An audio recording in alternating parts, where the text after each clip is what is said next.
स्वागत है आप सभी का मेरी YouTube channel stock market helper में। आज हम बात करने वाले हैं मार्केट क्रैश के बारे में।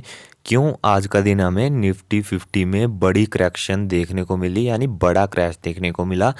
बजट का क्या रोल प्ले हुआ इसमें, और अडानी ग्रुप का क्या यहाँ पे रोल रहा मार्केट क्रैश करने के पीछे। तो चलिए सारी चीज़ें जानेंगे एक एक करके। उससे पहले अगर आपने चैनल सब्सक्राइब नहीं किया है तो प्लीज़ चैनल को ज़रूर सब्सक्राइब कर लीजिए, क्योंकि मैं डेली स्टॉक मार्केट से रिलेटेड अपडेट्स इस चैनल पे डालता रहता हूं। तो शुरुआत करेंगे निफ्टी 50 के चार्ट से। तो आप देखोगे गैप अप ओपनिंग देखने को मिली आज का दिन, जो कि पॉजिटिव पॉइंट निकल के आता है। उसके बाद देखो हमारा निफ्टी 50 जो था वो धीरे धीरे कंसोलिडेट करता हुआ ऊपर जा रहा था 11 बजे तक। उसके बाद आप देखोगे तो 11 बजे के बाद एक भयंकर तेज़ी हमें निफ्टी 50 में देखने को मिली। लगभग आप देखोगे तो 12:30 बजे तक ये तेज़ी थी। उसके बाद आप देखोगे क्रैश भी आया, लेकिन उससे पहले आप देखोगे गैप ओपनिंग प्लस 1.5% के जो है वो तेज़ी आज का दिन देखने को मिली। 185 पॉइंट हमें आज का दिन निफ्टी में पॉजिटिविटी देखने को मिल रही थी 12 बजे तक, 12:30 बजे तक। उसके बाद आप देखोगे तो भयंकर गिरावट भी हमें जो निफ्टी 50 में देखने को मिली। आप देखोगे तो 602 पॉइंट की गिरावट थी, जो कि बैठती है लगभग 3.36% पे। एक बड़ा क्रैश आज का दिन हमें निफ्टी 50 में देखने को मिला। देखा जाए तो कहीं ना कहीं बजट ने अनसर्टिनिटी यहाँ पे जरूर लाई थी, लेकिन जो मेन कारण था वो था अडानी ग्रुप। और अडानी ग्रुप पे एक और रिपोर्ट यहाँ पे आ चुकी है। तो चलिए उस पर चलते हैं, देखते हैं क्या नेगेटिविटी और क्या नेगेटिव रिपोर्ट अडानी ग्रुप से रिलेटेड यहाँ पे देखने को मिली है। तो आपको पता ही था कि कुछ दिन पहले हिंडनबर्ग ने एक रिपोर्ट जारी की थी, जहाँ पे स्टॉक मैनिपुलेशन और फ्रॉड जैसी चीज़ें उन्होंने बताई थी अडानी ग्रुप में।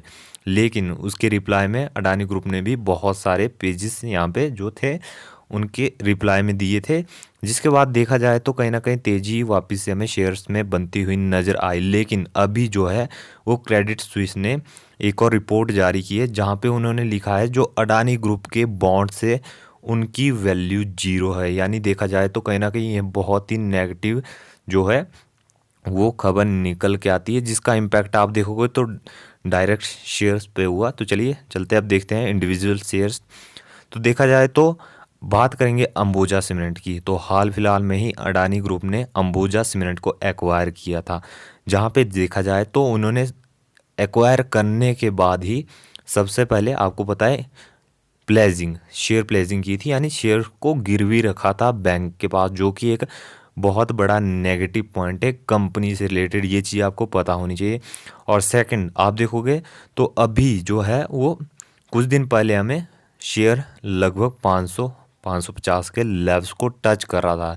लेकिन जैसे ये खबर्स निकल के आती है हिंडनबर्ग और ये स्विस वाली, तो देखा जाए तो कहीं ना कहीं बड़ा क्रैश हमें लगातार देखने को मिला। आप देखोगे तो 16% जो है आज का दिन अंबुजा सीमेंट गिर चुका है। और देखोगे आप तो सर्किट्स हिट किए अंबुजा सीमेंट ने आज का दिन। तो ये भी बहुत बड़ी नेगेटिविटी देखने को मिली हमें अंबुजा सीमेंट में। चलिए आगे बढ़ेंगे। अब बात आती है सेकंड कंपनी। तो देखा जाए तो इसे भी हाल फिलहाल में ही एक्वायर किया था अडानी ने। तो एसीसी सीमेंट में भी आज का दिन हमें लगभग 6.5% का क्रैश देखने को मिला।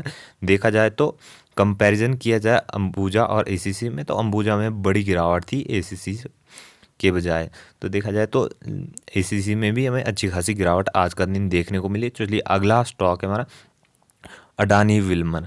तो अडानी विल्मर आप देखोगे तो 5% का लोअर सर्किट हिट कर चुका है, जो कि बहुत दिनों से लगातार लोअर सर्किट हिट करता जा रहा है। और बहुत टाइम से हमें ये एएसएम और जीएसएम लिस्ट में भी देखने को मिला था स्टॉक। तो कहीं ना कहीं इसमें नेगेटिविटी हमें लगातार बनती हुई नज़र आई। पहले आप देखोगे तो लगातार जो स्टॉक था वो अपर सर्किट लगा रहा था, यानी अपर सर्किट में ऊपर जा रहा था। लेकिन अभी देखो आप तो डेली पे 5% का लोअर सर्किट जो है वो हिट कर रहा है। इसके अलावा अगला जो स्टॉक है अडानी एंटरप्राइजेज, तो इसमें आप देखोगे तो सबसे ज़्यादा आज का दिन इसमें ही गिरावट देखने को मिली हमें। आप देखोगे तो 28% की जो है वो गिरावट आज का दिन स्टॉक में देखने को मिली। तो कहीं ना कहीं देखा जाए तो ये बहुत ही बड़ा क्रैश है इस स्टॉक में। तो कहीं ना कहीं नेगेटिविटी तो बहुत ही ज़्यादा बन चुकी है अडानी ग्रुप में।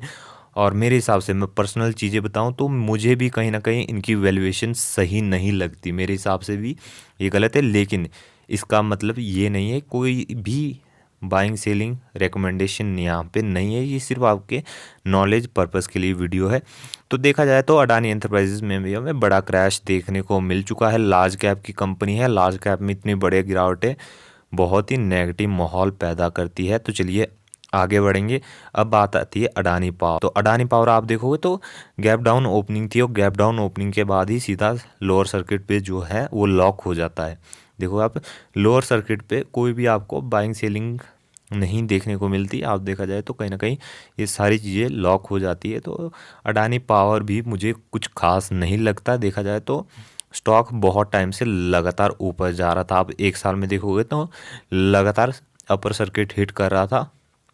देखो आप 432 रुपये के लेवल्स को टच करके अभी देखोगे आप तो स्टॉक ऑलरेडी आधे से भी कम नीचे आ चुका, यानी आधा हो चुका है। मतलब आप समझ सकते हो कि कितनी बड़ी गिरावट हमें इस स्टॉक में देखने को मिली। और लार्ज कैप की कैटेगरी की कंपनी है तो कहीं ना कहीं देखा जाए तो अडानी ग्रुप में लगातार नेगेटिविटी बनी हुई है। चाहे वो अडानी पोर्ट्स हो, अडानी पोर्ट्स में भी आप देखोगे तो 19% का जो है लोअर सर्किट हमें देखने को मिला है।